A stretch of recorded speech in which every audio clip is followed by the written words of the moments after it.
Você está no canal Eu Estudo a Lição com o pastor Samuel Camilo. Hoje é quinta-feira, dia 26 de janeiro de 2023.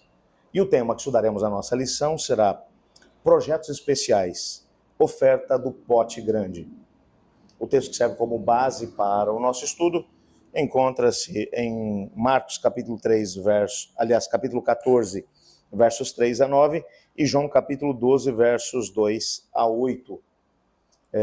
A história principal é aquela história de que Jesus Cristo havia chegado na última semana dele de vida aqui na Terra. Ele sabia que na sexta-feira daquela semana ele seria morto.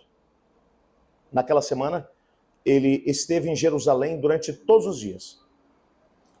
Ele ficava hospedado em Betânia, provavelmente na casa de Lázaro, Maria e Marta, e durante o dia ele seguia para Jerusalém, onde todos os dias ele teve a oportunidade de pregar, de ensinar, de estar no templo, curando pessoas, com uma postura completamente diferente da postura que ele havia assumido até aquele momento. Só para vocês se lembrarem de que aquela última semana de Jesus começou quando ele, de forma triunfal, entrou em Jerusalém. Na última visita que Jesus tinha feito, ele teve que sair às pressas porque as pessoas queriam matá-lo. E agora, quando ele volta para a cidade estava apinhada de peregrinos. Flávio José vai mencionar que haviam muitas pessoas em Jerusalém. A cidade estava completamente lotada por uma razão, por causa do rabino da Galileia, Jesus Cristo, que havia operado grandes sinais e prodígios e que as pessoas acreditavam ser ele o Messias. E esperavam que agora, durante a cerimônia da Páscoa, que era uma festividade onde todo o povo afluía para Jerusalém, como mencionamos durante essa semana, que Jesus fosse se assentar sobre o trono de Davi, que naquele momento estava ocupado por Roma. O fato é que Jesus agora entra de forma triunfal. As pessoas colocam as suas roupas sobre o chão para que Jesus passe em cima, pegam folhas de palmeiras e abanam essas folhas e gritam: bendito que vem em nome do Senhor, hosana ao filho de Davi. Os próprios líderes religiosos, conforme ele foi se aproximando da cidade, disseram: manda que eles parem. E Jesus vai dizer: se eles se calarem, as próprias pedras clamarão. Ele entra em Jerusalém, vai até o pátio do templo, e quando chega no pátio do templo, ele vai expulsar dali os cambistas que compravam e vendiam naquele lugar. Você consegue imaginar o que está acontecendo aqui? Consegue perceber a grandiosidade do que está acontecendo aqui nesse lugar?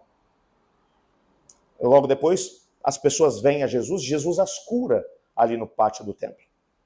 Ao retornar para a cidade de Betânia, ainda durante aquela semana, Jesus é convidado para um banquete na casa de Simão. Um indivíduo que havia sido um leproso, havia sido curado por Jesus, e agora queria agradecer a Jesus e deu um grande banquete.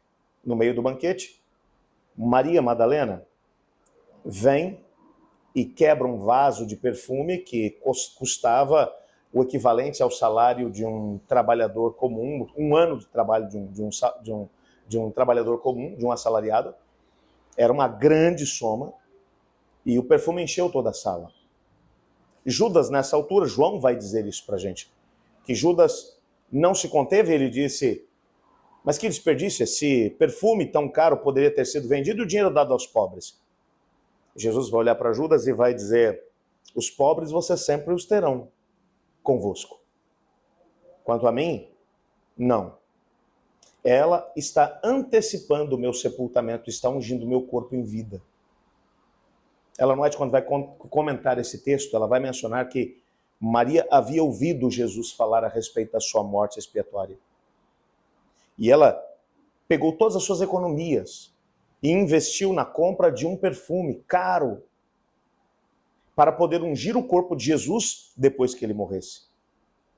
Mas naquela noite, enquanto Jesus estava sentado à mesa, e as pessoas que estavam ali à volta ouviam os ensinamentos de Jesus, Maria pensou: um presente como esse eu tenho que dar em vida, e não depois que Jesus se for. Ela corre, pega o perfume, vem até onde Jesus está. Ela não queria chamar a atenção. A iluminação era a luz de tochas ou velas, se fosse o caso, de lamparinas, aliás. Então era uma penumbra dentro da casa. A mesa era baixa, então as pessoas se assentavam ou em tapetes ou em almofadas e ficavam com os pés para fora da mesa. Maria não queria chamar a atenção. ela se aproxima na escuridão, mas quando ela quebra o vidro, é como se o vidro gritasse, porque era um perfume muito caro, e o perfume encheu toda a sala. Quando você olha para essa história, você percebe aqui um princípio. Quando uma pessoa tem uma causa no coração e percebe aquilo que está envolvido dentro dessa causa, de forma proporcional à sua empolgação, ela vai investir também os seus recursos, como uma oferta ao Senhor. Nós não estamos aqui pegando o princípio daquilo que é apregoado pela teologia, por essa teologia espúria, que é a teologia que vai dizer que quanto mais você der, mais você pode cobrar de Deus, a teologia da prosperidade.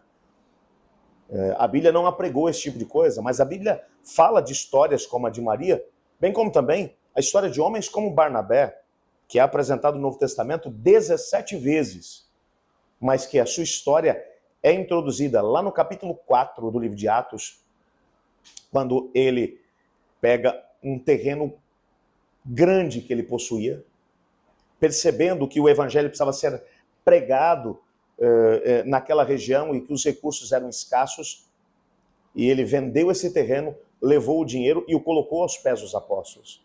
É assim que que a sua história é introduzida, porque ele viu uma causa que era grandiosa e entendeu, eu preciso fazer também um sacrifício para poder conseguir, de alguma maneira, apostar no reino de Deus. Há uma conta, uma matemática que vai aparecer na lição de hoje. O autor foi muito feliz na forma de poder colocar que pesquisas mostram que apenas 9% dos recursos financeiros das pessoas são aquilo que chamamos de recurso líquido. Aquilo que você tem na tua conta corrente, o dinheiro que você tem em mãos. Os outros 91% dos recursos que possuímos não são recursos líquidos, ou seja, não são recursos que estão disponíveis. São recursos que nós temos em forma, às vezes, de casa, carro, dinheiro que está aplicado em algum lugar para aqueles que o têm.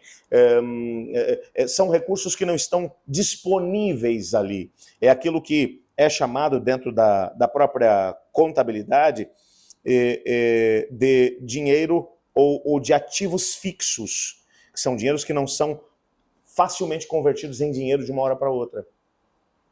Quando as pessoas vão fazer ofertas a Deus, 99% das pessoas vai extrair as suas ofertas dos 9% dos recursos líquidos que as pessoas têm. Mas existem momentos em que talvez o Senhor Deus nos chamará a darmos uma oferta não dos 9%, mas dos 91% daquilo que possuímos. Eu não estou querendo dizer com isso que a menos que sejamos chamados para isso, não. Existem momentos em que Deus toca no nosso coração e a gente sabe disso. E esses são os momentos em que nós precisamos entender como vamos responder ao chamado do Senhor. Se vamos responder com o amor ao dinheiro, lembra daquilo que a gente trabalhou no começo da lição dessa semana? Que em todo o Novo Testamento, aliás, nos evangelhos de Mateus, Marcos e Lucas, que são os evangelhos sinóticos, de cada 6 versículos, um fala sobre riquezas. E sempre Jesus dizendo, cuidado com as riquezas, não amem as riquezas, não vivam por conta delas. E talvez, exatamente no momento em que o Senhor Deus abrir a porta para podermos agir dessa forma, Ele quer que tenhamos a alegria de poder experimentar outras bênçãos maiores do que essas ainda. Eu gostaria de orar pedindo a Deus para que nos ajudasse a ter esse espírito, o espírito de Maria, o espírito de Barnabé. E é interessante como Jesus vai descrever a atitude de Maria. Ele vai dizer, Maria agiu dessa forma porque ela muito amou. Eu gostaria de dizer a Deus, Senhor, nos dê esse tipo de atitude, de adoração, de fé. Você não gostaria de se unir a mim nessa oração? Obrigado, Pai, porque em Tua palavra percebemos histórias de homens e mulheres que, por amor, fizeram grandes ofertas a Ti. As necessidades do momento exigiram e eles tiveram o seu coração no Seu reino e não nas coisas desse mundo. Dê-nos o mesmo espírito. Pois é em nome de Jesus que oramos. Amém. Eu estudo a lição. E você?